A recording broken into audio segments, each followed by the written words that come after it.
Hi, my name is Bob Woodhouse. I'd like to welcome you to the Masshouse development. I'm the customer care manager and I'd like to just give a demonstration of the kitchen. If we walk over to here, we've actually got a bank of grid switches that act as isolators for all of the appliances. Without the switches in place, the appliances will not work. If we walk back now, we can start off by setting the oven. The oven can be set by depressing the hand sign on the end and then the plus or minus on the timer. Without these in place, you won't be able to use the actual settings on the oven as such. What I'd like to explain to you is before you actually switch the oven on for the first time, remove all the packaging.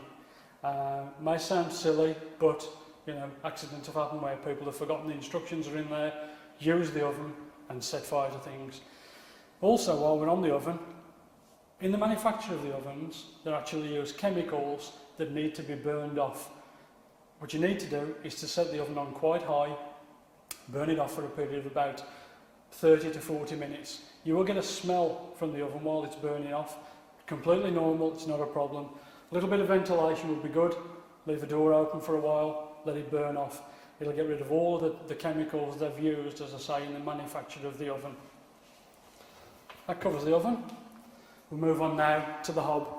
Electric hob, switched on from this point. The hobs are all clearly marked for the back left, and all the way through. You can tell when they're on by the indicator light that's on the top. That's covered the oven and the hob. Just like that. We move over now to the extract. The extract is actually vented through here, through two filters. It isn't vented to an external wall, obviously, because it's into the lobby, and we do have removable filters inside. We take these down. It's a charcoal filter. You can take that out and replace it. These can go into your dishwasher, no problem. Just pop them in the dishwasher, and any deposits of fat or oil or grease you can wash off. While we're here, in the back, we have got the light bulbs.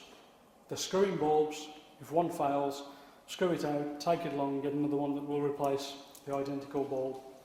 I'll pop those back and I'll just talk you through the operation of the cooker hood. Switch on the left hand side is for the lights, and then we've got fan settings then. Single fan, second, third, and just to isolate it. With the stainless steel, it just wants wiping over with warm soapy water. We move over now to the sink and the drainer. Again, the same with the stainless steel. All we'll say is no scourers and no abrasive cleaning. All you need again is just warm soapy water. If we look underneath the sink, we can actually see all the pipe work.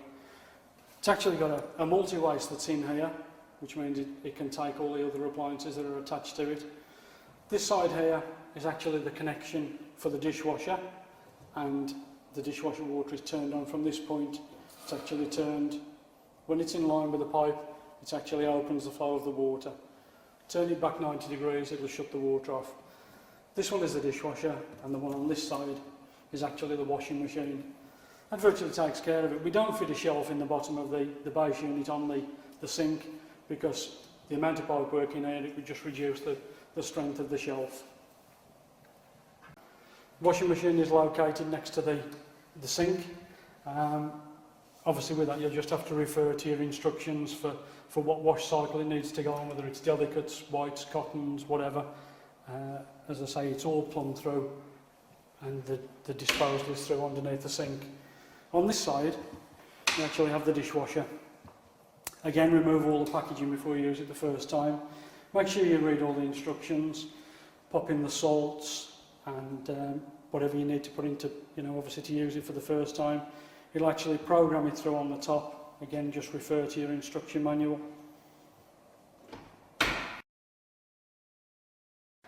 I'd like to explain now as regards the French doors. Aluminium frames, again, just to wipe over with a warm soapy cloth. There's a thumb turn on the doors that actually locks them from the inside. The doors. We have flush bolts on the top and also on the bottom of the fixed leaf. that allows us then to open both of the doors.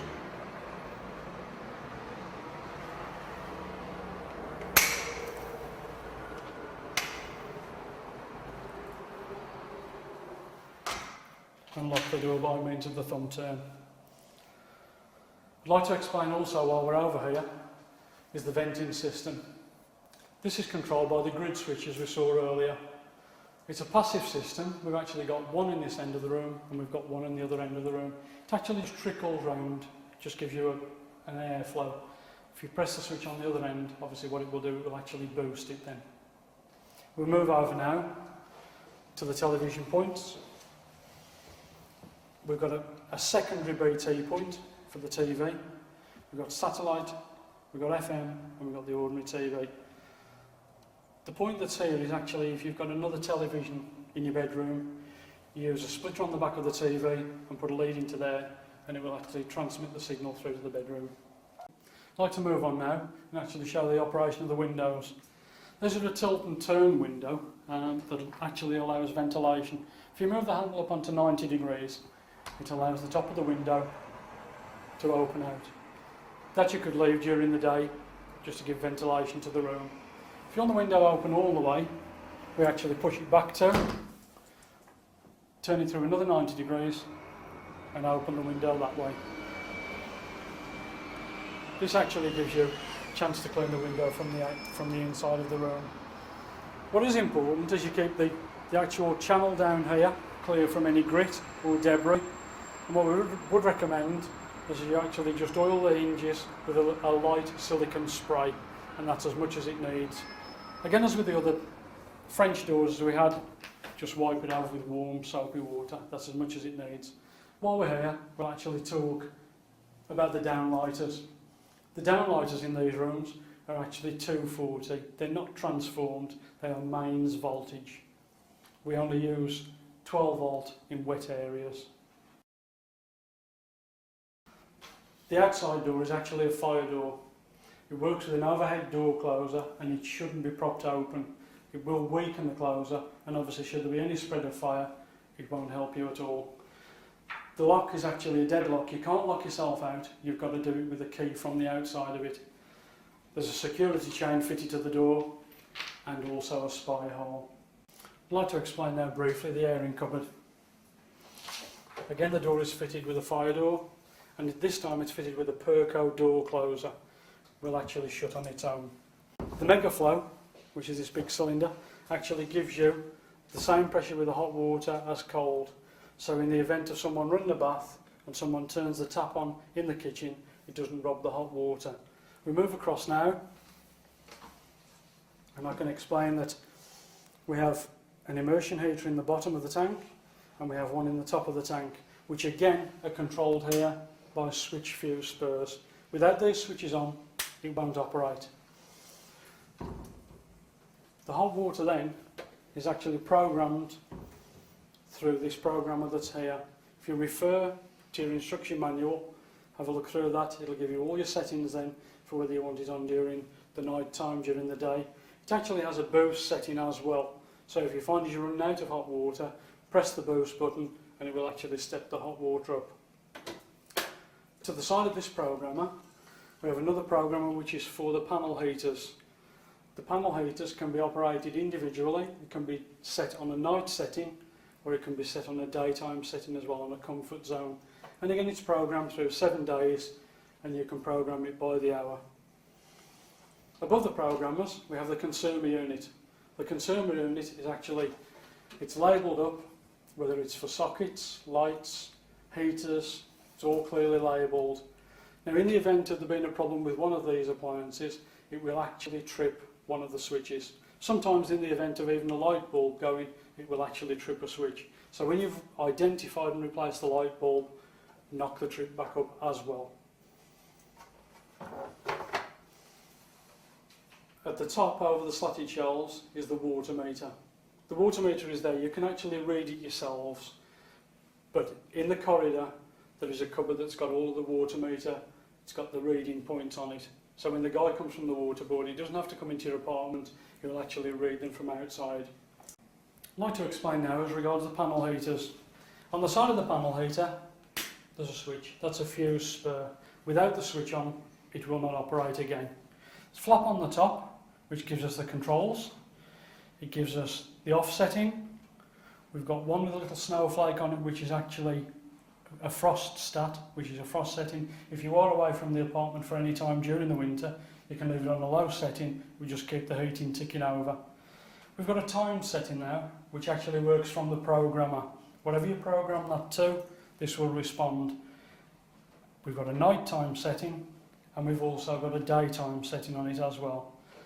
At the side of this, we've actually got two controls for the heat. The one that's nearest to you at the moment is actually the nighttime setting. That is just a knurled nut. It turns round and it turns up to 8 as a maximum. Obviously during the evening you may just want it ticking over. The one that's nearest to me is actually a daytime setting. This again goes up to number 8, and we would suggest as you would just regulate that to your own sort of comfort. When we're talking about heat, I'd like to go on to shrinkage. Now what we would recommend is during the drying out of your new home, as you dry it out gently, we don't want any sudden heat or turn it up too high, because what will happen then, it will actually start and crack.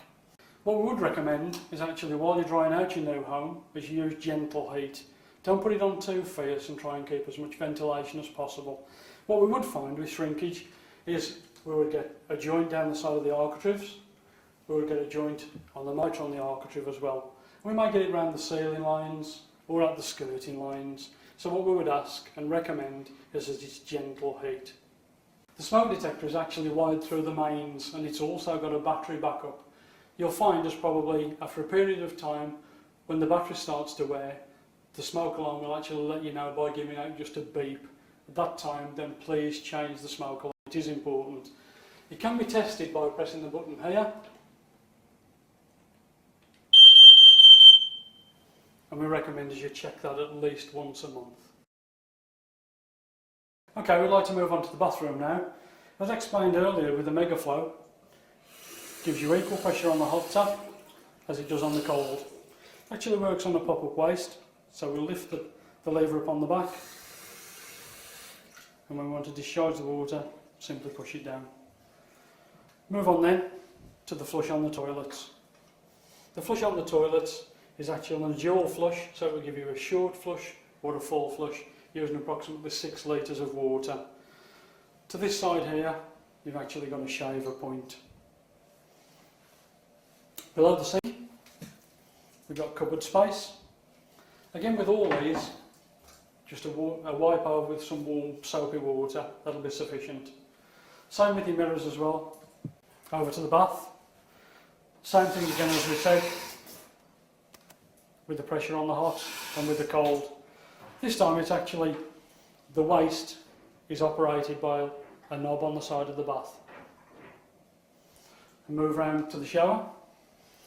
The shower, as you can see on the back, has actually got a bezel on it, cold to this side of it and hot to the other side of it. Once you've set it to the temperature as you like the best, leave it set on that. All you need to then is just to turn it on the dial at the front. The shower door, no abrasives on the shower door, just give it a wipe over and just a very light polish. Move over then to the towel rail. The towel rail is operated by electricity. It's switched from the bedroom on the opposite side.